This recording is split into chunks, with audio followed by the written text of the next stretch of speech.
안녕하세요. 요리하는 도시농부 박선영입니다. 저희 소소한 농사 경험담과 도시농부로서의 자연스러운 삶, 행복을 이야기해 드리도록 하겠습니다. 도시농부는 저처럼 주말 농장이나 도시 텃밭 또는 집의 베란다, 옥상 또는 마당 등을 통해서 도시 안에서 직접 채소를 키우는 분들을 도시농부라고 생각하시면 될 것 같아요.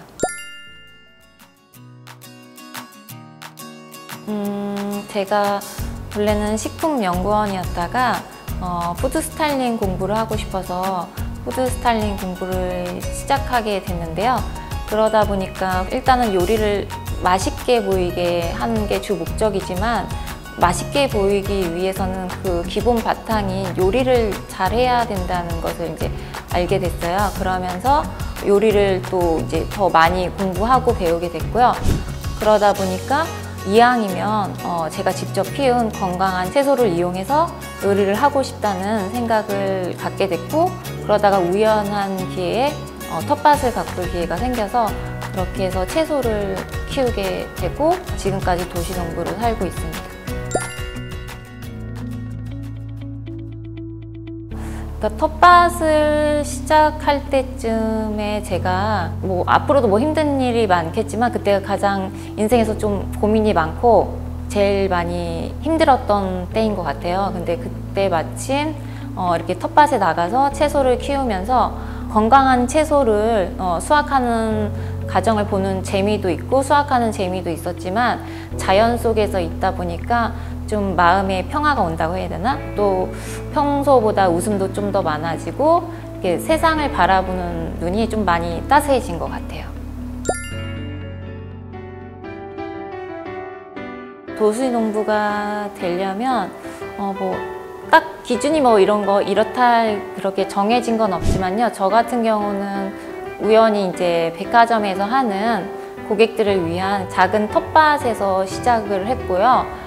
굳이 그게 아니더라도 도시농부라는 게 집의 베란다라든지 옥상, 마당에서 이렇게 내가 원하는 채소나 허브들을 키운다는 그 자체만으로도 도시농부라고 할 수 있지 않을까 그렇게 생각하고, 주변에 있는 저처럼 주말 농장을 이용하거나 작은 텃밭이나 이런 것들을 이용해서 충분히 시작하실 수 있다고 생각합니다. 지금 제가 11년 차인데요.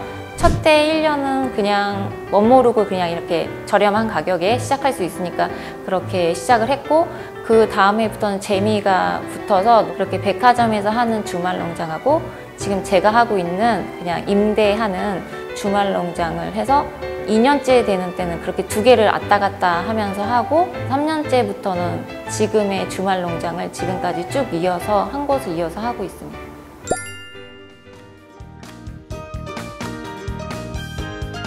주말 농장은 저처럼 말 그대로 진짜 주말 농장을 개인이 운영하는 주말 농장을 이용하실 수도 있고요. 조금 더 저렴한 본인이 살고 있는 지역의 자치구라든지 이런 곳을 통해서 더 저렴한 곳을 임대받아서 시작하실 수도 있습니다. 지역 농장은 이제 매년 이렇게 봄 되기 전쯤에 우리가 이제 3월부터 농사를 시작하는데 보통 한 1, 2월? 그러니까 연초에 모집을 해요. 훨씬 제가 사용하고 있는 임대 주말 농장보다는 2분의 1에서 3분의 1 가격으로 저렴하게 시작을 하실 수 있다는 장점이 있고요. 주말 농장 같은 경우는 그거보다 조금 더 비용이 비싼 임대료를 내고 사용하는 단점이라고 할 수 있는 그런 점이 있는데, 저처럼 지금 주말 농장을 이용해서 하시게 되면은 겨울철에도 이용할 수 있다는 장점이 있고요. 자치구나 그런 지역에서 하는 농장 같은 경우는 겨울에 이용을 할 수가 없어서 그런 단점이 있습니다.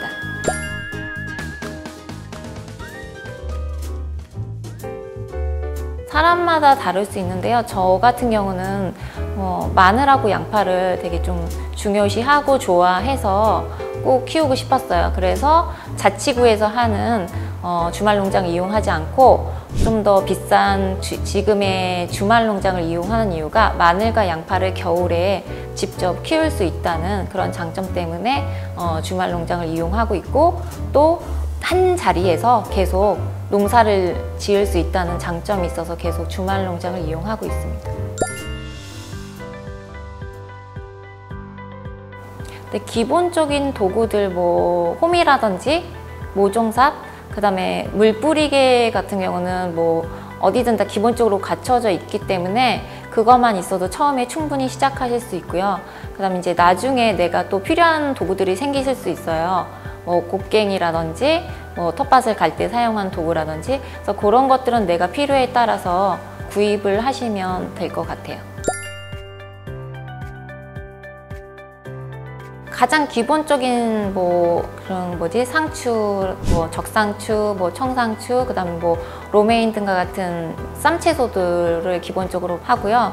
그다음에 그걸 바탕으로 해서 뭐 여름철에는 토마토, 가지, 오이 등을 심고 있고요. 그다음에 이제 여름이 끝날 무렵에는 뭐 여름에도 할 수 있지만 또 가을철 당근이 맛있어요. 그래서 그런 당근이라든지, 그다음에 이제 겨울 김장 준비를 하기 위해서 뭐 배추, 무라든지 쪽파 이런 것들을 키우고, 김장할 재료들이 이제 다 마무리가 되고 나면 그 자리에다가 양파하고 마늘을 키우고 있습니다. 일단 가장 먼저 추천드릴 거는 그래도 이제 가장 키우기 손쉬운 이제 쌈채소.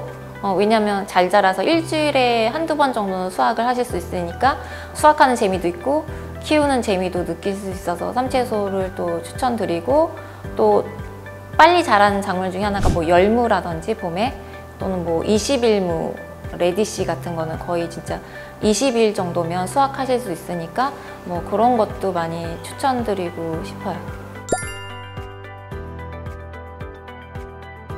씨앗 같은 경우는 저는 주로 종로에 가면 종묘상이라고 씨앗을 이렇게 쭈루룩 파는 상가들이 모여있는 곳이 있어요. 그래서 거기 가서 직접 구입하거나, 아니면 조금 뭐 갈 시간이 안 된다 그러면 이제 온라인상으로 구입하기도 하고, 이제 좀 연수가 지나면 직접 제가 키웠던 작물들 씨를 받아서 다음에 또 키우기도 하고 있어요.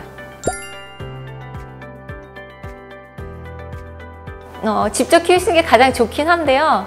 그냥 대체적으로 뭐 좋은 모종은 봤을 때 색감이 진하게 잘 살아있고 싱싱한 거, 그런 거를 고르시면 되지 않을까 하는데, 저는 주로 모종을 사게 되면은 제가 사용하고 있는 주말 농장의 사장님이 직접 그런 모종을 키워서 또 팔기도 하세요. 그러면 그런 것들은 더 믿고 구입할 수 있으니까 그렇게 이용을 많이 하고 있습니다. 그래도 다행히 참 좋은 게 직접 많이 파세요, 그 농장에서. 그래서 필요한 것들을 사기도 하고, 요즘 온라인몰이 워낙 너무 잘 됐기 때문에 검색만 해도 충분히 사실 수 있고, 아니면 뭐 아까 말씀드린 종묘상에 가도 씨앗만 파는 게 아니라 다양한 도구들을 팔고 또 모종도 판매를 하고 있어서 홈이어도 조금씩 모양이 다를 수 있고 그립감이라든지 이런 게 또 다를 수 있기 때문에 직접 가서 보고 만지고 구입하시는 것도 괜찮을 것 같아요.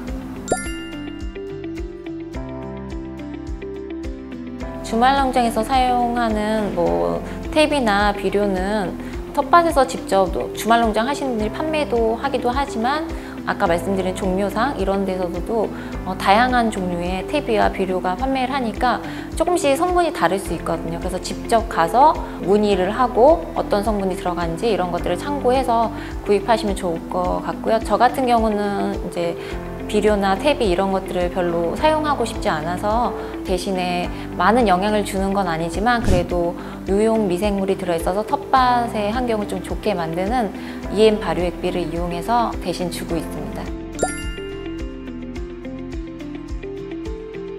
유용 미생물이라고 그 물속에 미생물이 살고 있는 거예요. 그래서 그 미생물한테 좀 영양분 같이 쌀뜨물을 섞어서 같이 혼합하고 약간의 당을 넣어서 한 며칠 동안 이거를 발효시키면 그 안에 미생물의 활동이 활발해져서 그거를 나중에 텃밭에 물을 주실 때 좀 희석해서 주게 되면은 토양에도 좋고 작물에도 좋은 효과를 줄 수 있어서 비료나 탭이 대신에 그걸 사용하고 있습니다. 저는 주로 온라인상에서 구입을 하지만 살고 계신 주민센터에 가시면 무료로 이렇게 나누어주는 날이 있어요. 그래서 그 날을 잘 체크하셨다가 이용하시면 될 것 같아요. 저 같은 경우는 정말 아무 지식 없이 시작을 해서 좀 많이 실패한 경험담이 있는데요. 하시기 전에 좀 책을 보신다거나 이렇게 해서 그 식물마다 좀 원하는 환경이 있어요. 물을 좀 피해야 된다거나 물을 좋아한다거나 그런 것들을 좀 알아보시고 키우는 거를 시작하시면 좋을 것 같아요. 아주 특별한 노하우는 아니지만 작물 배치도를 그려서 뿌리는 시기라든지 심는 시기, 그다음 수확하는 시기를 좀 적절하게 조절하시면 텃밭을 더 유용하게 활용해서 더 다양한 작물을 키우실 수 있고요. 여러 가지 정보도 얻을 수 있고 다음에 또 이때 이 시기에는 얘가 어떻게 자라는지, 어느 정도 자라는지 또는 언제쯤 수확하는지 이 블로그를 통해서 그렇게 기록을 많이 했고요. 그다음에 그렇게 기록하는 것들을 통해서 또 같이 작물을 키우는 이웃분들을 또 알게 되면서 그런 분들이 저한테 또 잘못된 점이라든지 이런 것들을 좀 알려주시면 또 그렇게 통해서 정보를 얻기도 하고 아니면 내가 따로 노트라든지 기록으로 남겨두시면 다음에 키울 때 많은 도움이 되실 것 같아요. 저처럼 이렇게 텃밭을 가꿈으로 해서 건강하고 맛있는 채소를 수확해 가실 수도 있지만 이렇게 자연 속에서 내 마음속 힐링을 받아가셨으면 좋겠습니다. 다음 시간에는 텃밭에 나가서 직접 키우고 있는 채소와 채소를 키우는 소소한 재배 노하우들을 알려드리도록 하겠습니다. 군포시 도서관 좋아요, 구독 많이 부탁드립니다.